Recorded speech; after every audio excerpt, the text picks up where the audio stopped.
喺2年前嘅冬天，有個人為咗見一份工，自己一個飛到 Utah， 放低手機同埋所有嘅通訊器材，喺100公里以外嘅沙漠，同5個人度過5日4夜，食報館標準嘅手做餅，亦都5日補充個糧，學識咗點樣整木匙同埋鑽木取火。你一定諗，哇，呢個啱啱傻噶啦！世界上明明咁多份工，點解偏偏要揀呢份辛苦工啊？大家好，我係阿整啊，好耐冇見。如果你係第一次收睇我嘅影片嘅話呢，呢一個 channel 咧係專拍一啲行山、上山下海、個人成長嘅片嘅。如果你對以上嘅 topic 咧都有興趣嘅話，就 subscribe 我嘅 channel， 同埋加埋隔籬個鈴鈴，咁你就唔會錯過任何嘅影片噶啦。實不相瞞啦，其實嗰個傻人呢，正是本人。咁咧，我一路都想分享呢件事啦，但係一路翻到嚟香港咧，都冇時間去 share 我呢一個嘅感受啦。2年之後咧，終於有時間睇翻啲片，同埋諗翻起我嘅初衷啊。身為香港人啦，每日都馬不停蹄住喺城市入邊咧，好難會有喘息空間嘅。咁當時 first grade 嗰個咧，同好多嘅同學仔一樣啦，好迷茫，諗緊有冇一份工係可以綜合到我嘅學科加埋我嘅興趣嘅咧。咁我就上網 search 下hiking 啦，同埋 social service 咁。咁忽然碌下咧，就見到有個名咧叫做 Wilderness Therapy。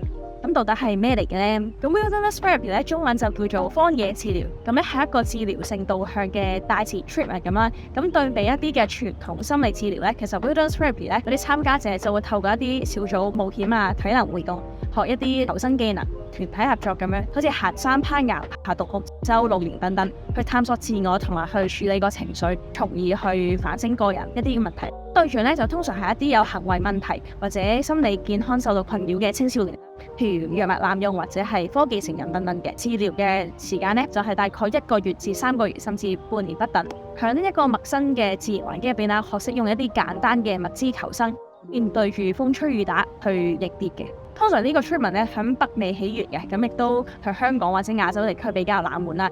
有人話，如果揾到一份中意嘅工係一個福氣，而揾到一個擅長又中意嘅工，咁就係無憾嘅啦。當時嘅我簡直係雙眼發光啦，即刻上揾相關嘅機構。咁經過一輪嘅 interview 之後呢，終於有一間機構去邀請我去 field trip，就去感受下嗰份工嘅。咁當時我係真係心血來潮，即刻好想飛過去啊！咁但係咧同屋企人商議過之後呢，佢就建議唔好去。咁因為咧，一來就係安全嘅問題，中部嘅地方咧對槍械嘅管制咧就比較寬鬆嘅。咁第二咧就係人工低，工時長，因為通常翻工嘅時間咧就係翻12日，然後放9日咁。咁如果租屋嘅話就好唔抵啦。所以咧，通常啲員工咧就會同人去夾租啦，或者係瞓車嘅。3嚟咧就係留學生最 care 嘅 H1B， 佢唔可以提供，即係佢唔可以 sponsor 非移民工作簽證。咁即係 which means 我完咗呢個 contract， 咁我就要翻香港咁樣噶。對住種種嘅條件啦，淨係可以不甘咁樣低頭拒絕。咁暫時喺一個嘅飲品鋪嗰度翻工，同埋騎牛揾馬嘅。過咗1個月之後啦，咁錢就賺到啦。但係朝10晚10嘅日子咧，日日煲住嗰珍珠，望住嗰壺嘢咧，我就覺得人生好目標。咁然後身邊嘅朋友咧都陸陸續續揾到自己嘅正職啦，但我內心咧依然都忘記唔到嗰個 calling。我知道個客觀條件都唔樂觀，但我依然都會想再體驗一下。咁後嚟啦，我再俾多次機會自己去揾一個人工相對上較高，同埋個區嘅生活指數較低嘅機構啦。咁然後再計埋嗰個行程開支啦，用呢個月賺到嘅人工去 cover 呢次嘅旅程嘅。雖然咧屋企人都唔係太建議啦，但係都尊重我嘅決定嘅。佢哋話啱嘅，年輕人係要試過先甘心嘅。但係佢話唔係所有人都有咁嘅機會，所以可以喺任性嘅時候任性，有資本嘅時候去做嘅時候，咁就去做啦。但係最緊要係有 backup plan，無論自己中意定係討厭嘅話，最緊要對得住自己，面對內心嘅 calling。好啦，我而家喺 Walmart 啦，就準備買聽日同呢個禮拜要用嘅物資啦。咁我所以就買齊機票同埋裝備，咁我就出發喺呢個 trip 啦。咁喺到埗嘅第1日咧，我就喺機場度坐 shuttle bus 去到個 field house check in 完之後咧，就喺附近社區行下博物館咁樣啦，嗰度都幾好睇嘅嗰個。咁咧跟住又再翻去 field house 嗰度過一晚。好啦，我已經到咗呢個 field house 啦。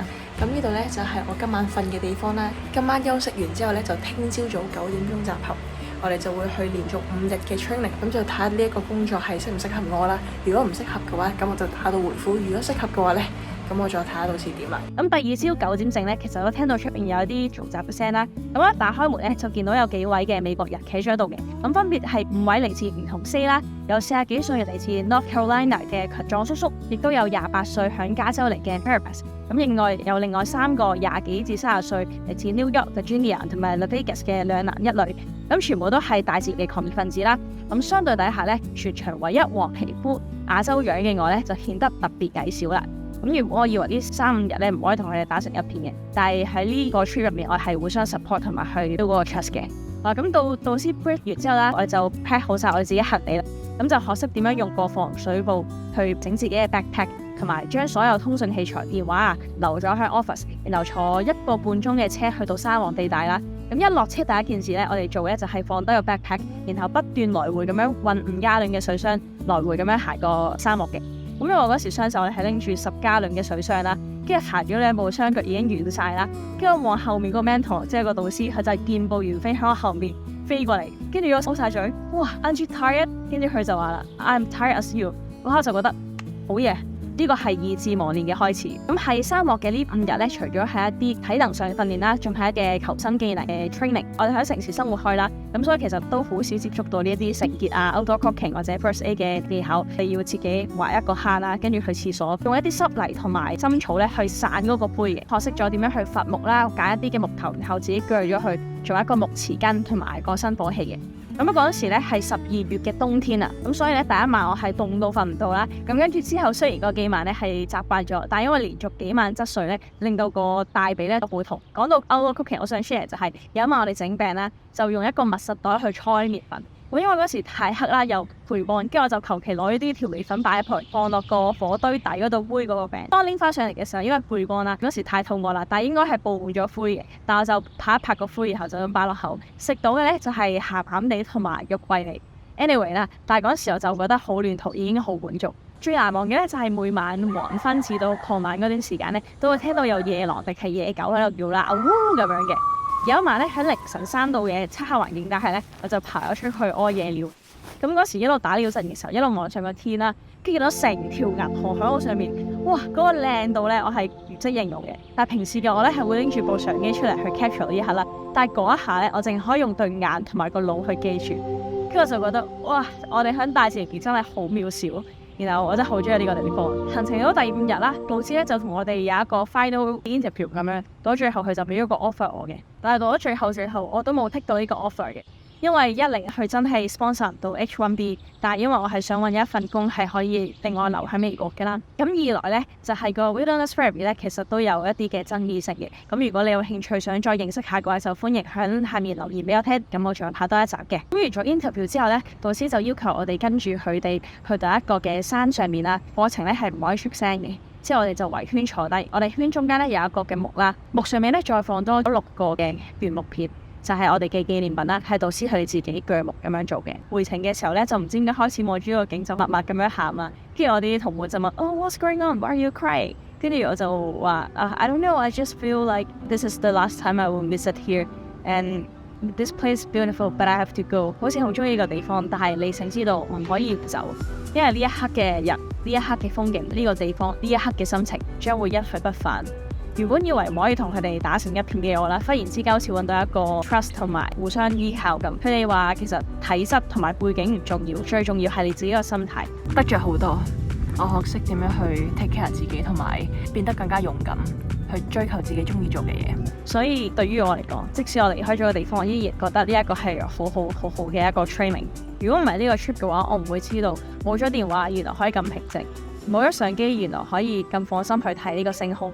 冇暖氣，所以我哋先可以圍爐取暖；冇電話，所以我哋溝通先可以變得咁容易。當科技越嚟越發達嘅時候，返璞歸真嘅生活反而係我哋人與人之間最需要真實嘅活動。雖然到咗最後啦，我都冇 take 到呢個 offer， 亦都冇揾到任何嘅錢啦，但我慶幸揾到我自己嘅 calling，同埋追隨我自己嘅 calling。咁我同朋友分享呢個故事啦，佢都笑我好似 homeless 咯，但係對我嚟講係一個好寶貴，永遠都唔會忘記嘅一個出走。咁亦都好感激啦，屋企人俾咗空間同埋時間我去做選擇啦，唔係個個人都有呢個機會去任性條後去任性。